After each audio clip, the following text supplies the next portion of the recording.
the taste of ash. Let's be honest about what it feels like. We see the motivational quotes on Instagram.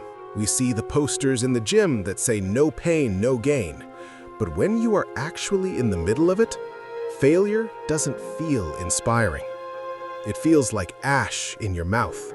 It feels like a punch to the gut. It keeps you awake at 3 a.m., staring at the ceiling, replaying the moment over and over again. The deal that fell through, the relationship that ended, the money that was lost, the humiliation. There is a physical weight to failure. It sits on your chest. It whispers to you that you were not good enough. It tells you that you were foolish for trying. It tells you to go back to safety, to go back to the crowd, to keep your head down and never try to rise again. If you are feeling that right now, I want you to listen to me very closely. That pain you are feeling, that burning sensation of embarrassment and regret, that is not the feeling of dying. That is the feeling of molting. You are a creature that is outgrowing its shell, and the process of shedding the old shell, the shell of who you used to be, is painful. It leaves you exposed. It leaves you tender. But it is the only way you grow. The biggest lie society ever told you is that failure is the opposite of success. Failure is not the opposite of success. Failure is part of the recipe for success. You cannot bake the cake without the heat. You cannot forge the sword without the hammer. And you cannot build a life of significance without the crushing weight of failure.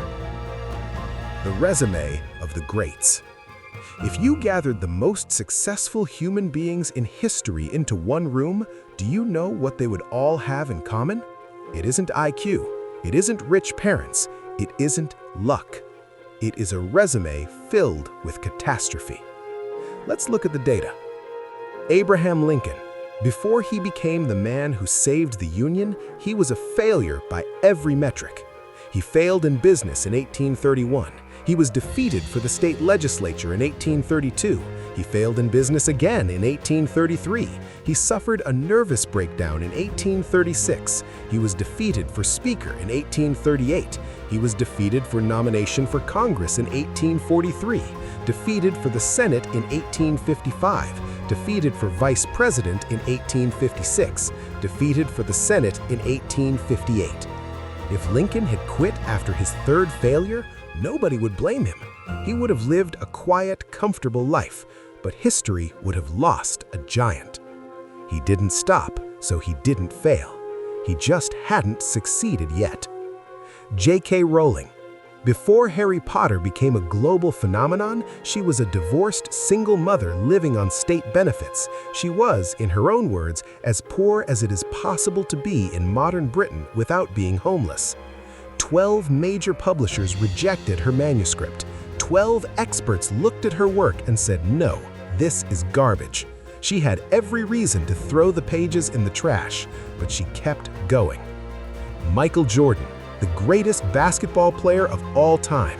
He was cut from his high school basketball team. He went home, locked his door, and cried. Later in his career, he said, "I have missed more than 9,000 shots. I have lost almost 300 games.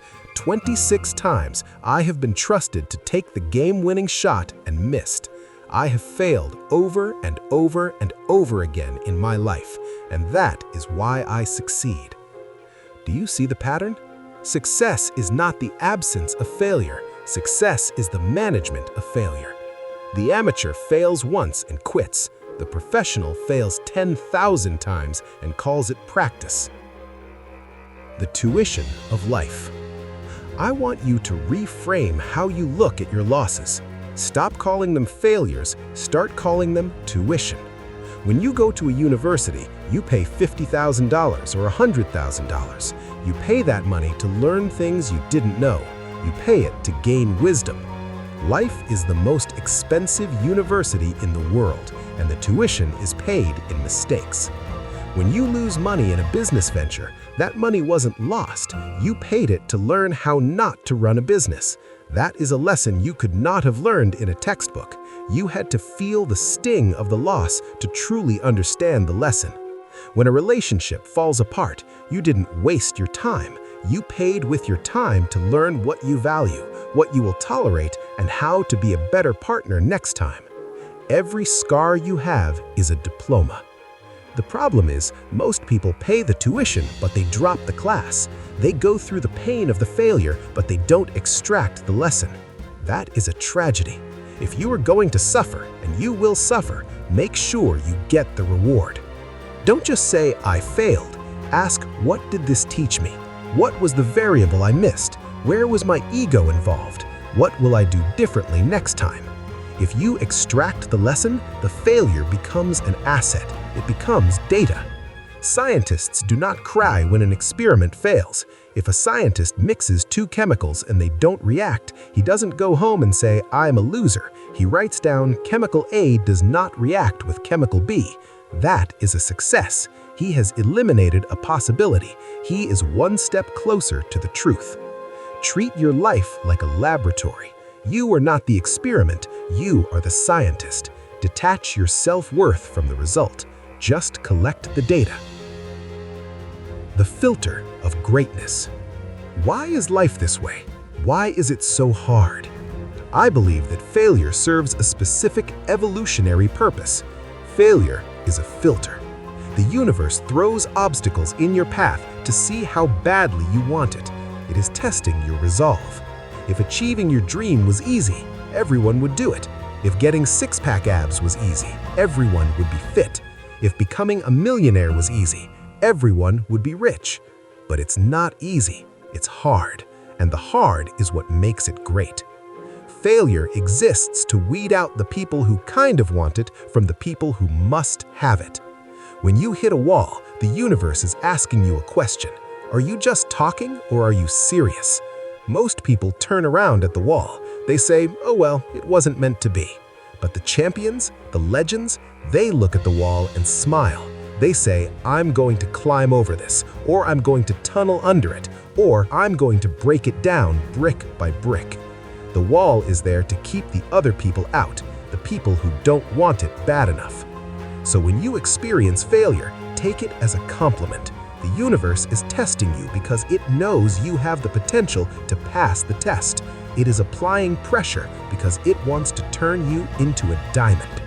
Coal and diamonds are made of the same substance, carbon. The only difference is that the diamond endured the pressure. The diamond didn't break, it hardened. The fear of other people's opinions. Let's address the elephant in the room. Usually, we aren't afraid of the actual failure. We're afraid of the audience. We're afraid of what they will say. They will laugh. They will say, "I told you so." They will think I'm stupid. Who are they? Are they the people building statues? Are they the people writing history books? Are they the people changing the world? No. Usually, they are the people sitting in the cheap seats, the critics, the cynical observers who have never stepped into the arena themselves. Theodore Roosevelt said it best.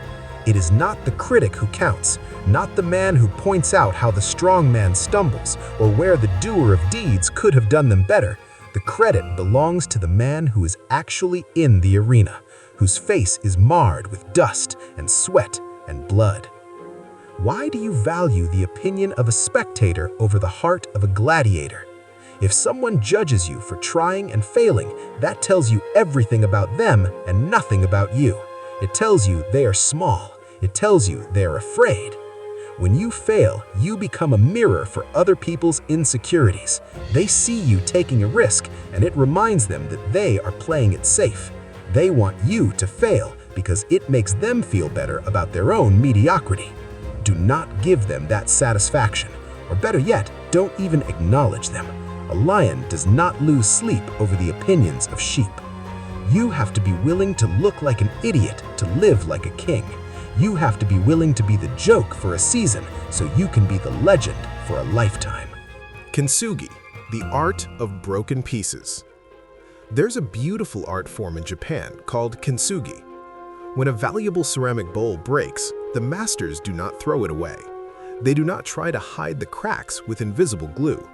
Instead, they repair the bowl with a lacquer mixed with powdered gold. They highlight the cracks. They make the scars the most beautiful part of the object. They believe that the bowl is now more beautiful because it has been broken. It has a history. It has survived. You are that bowl. Your failures, your heartbreaks, your depressions, your bankruptcies, these are your cracks.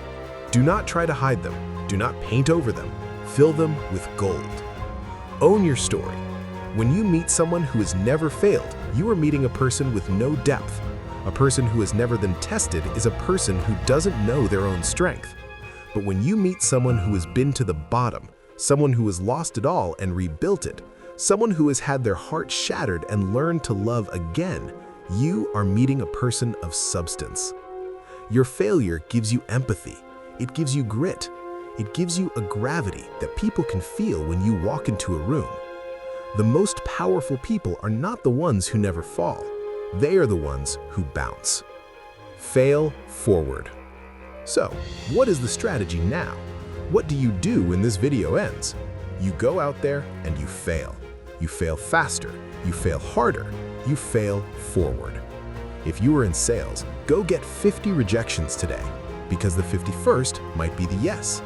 If you are an artist, make 10 bad paintings this week, because the 11th might be the masterpiece. Stop tiptoeing through life hoping to make it to the grave safely. You are going to die anyway. You might as well use up every bit of your potential before you go. Don't let the fear of striking out keep you from playing the game. Look at a baby learning to walk. When a baby stands up and falls down, does it think, maybe walking isn't for me? Does it think, I'm such a failure? No. It laughs, it gets up, it falls again, it gets up. It keeps going until walking is natural. You were born with that persistence. It is in your DNA. Somewhere along the way, you learned shame. You learned to fear the fall. Unlearn that. Be the baby again. The comeback. I want to leave you with this thought. Rock bottom is a beautiful place. Do you know why? Because rock bottom is a solid foundation. You can't fall any further. The only way left is up. If you have lost everything, you are dangerous because you have nothing left to lose. You are free. The greatest stories ever told are not about people who had it easy. They are about the comeback. We love the comeback. We cheer for the comeback. But you cannot have a comeback if you haven't been away. You cannot have a resurrection if you haven't had a death. This moment, this failure you are facing, is simply the opening scene of your comeback movie. The writers are setting the stage. They are creating the conflict so that the victory at the end is sweet. Do not quit in the middle of the scene. Do not walk off the set. Read the script. Turn the page. The hero gets beaten down in Act 2 so he can rise in Act 3. You are in Act 2. Act 3 is coming. Get up, dust yourself off, and show the world what you are made of.